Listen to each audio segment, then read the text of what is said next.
श्री गुरुचरित्र कथासार सायनदेवांची गुरुसेवा त्वष्टा पुत्राची कथा अध्याय 41. श्री गणेशाय नमः. नामधारकांनी सिद्धांना विचारले, महाराज, माझ्या पूर्वजांपैकी कोणी श्रीगुरूंची सेवा केली होती हे माहीत असल्यास सांगण्याची कृपा करा. ते म्हणाले, नामधारका, तुमचे सायनदेव नावाचे एक पूर्वज वासरग्रामी राहत असत. श्रीगुरूंची कीर्ती ऐकून ते गाणगापुरास आले.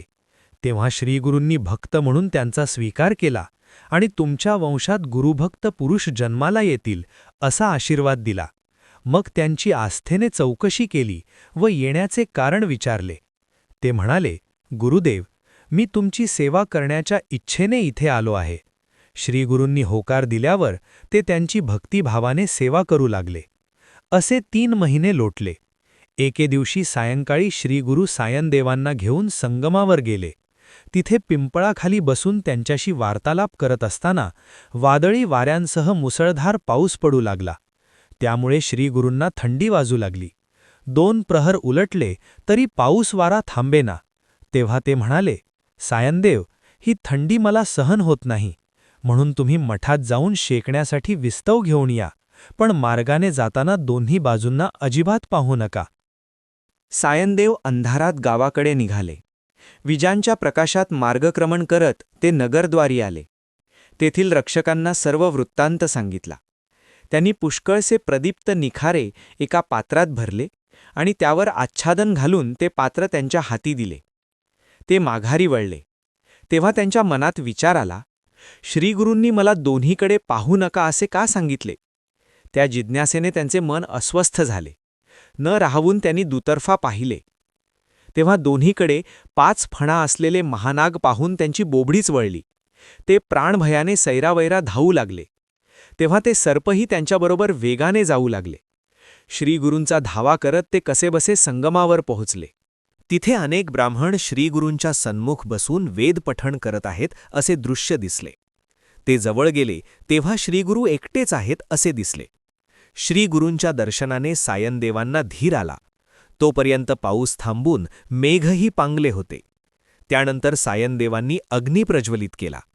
तेवढ्यात ते महानागही तिथे आले आणि श्रीगुरूंना वंदन करून निघून गेले. तेव्हा श्रीगुरू सायनदेवांना म्हणाले, गुरुसेवा किती कठीण असते कळले ना? गुरूंची आज्ञा नेहमी शब्दशः पाळावी. ते दोन्ही नाग मी तुमच्या रक्षणासाठीच पाठवले होते. त्यांना पाहून तुम्ही घाबरला असता म्हणून दोन्हीकडे पाहू नका असे म्हणालो होतो. आता घाबरू नका.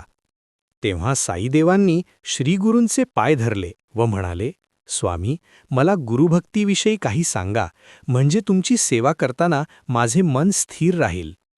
ते म्हणाले, वत्स, शिवतत्व आणि गुरुतत्व एकच आहे. अर्थात जगाचे कल्याण करणारी शक्तीच गुरुरूपाने मूर्त होते. गुरुभक्तीसारखी सुलभ उपासना नाही. तपश्चर्या, अनुष्ठाने यांना वेळ लागतो.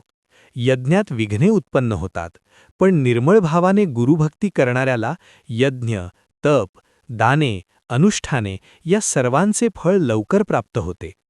अल्पायासे महतफलप्राप्ती अशी गुरुसेवेची श्रेष्ठ फलश्रुती आहे. आता त्याविषयीची एक कथाच सांगतो, ऐका. त्वष्टा हे ब्रह्मदेवांचेच अवतार. त्यांचे पुत्र विद्याभ्यासासाठी गुरुगृही राहायचे. ते आपल्या गुरूंची मनोभावे सेवा करायचे. एकदा पावसाळ्यात त्यांची पर्णकुटी ठिकठिकाणे गळू लागली. तेव्हा गुरुजी त्यांना म्हणाले, तुम्ही माझ्यासाठी गळणार नाही, कोसळणार नाही असे भक्कम घर बांधा. गुरुपत्नी म्हणाल्या, तुम्ही माझ्यासाठी न विणलेली व न शिवलेली अशी प्रमाणबद्ध रंगीत चोळी आणा. गुरुपुत्र म्हणाले, तुम्ही मला माझ्या इच्छेनुसार कुठेही घेऊन जातील, तसेच ज्यांच्या योगे मला पाण्यावरूनही चालत येईल अशा पादुका आणा.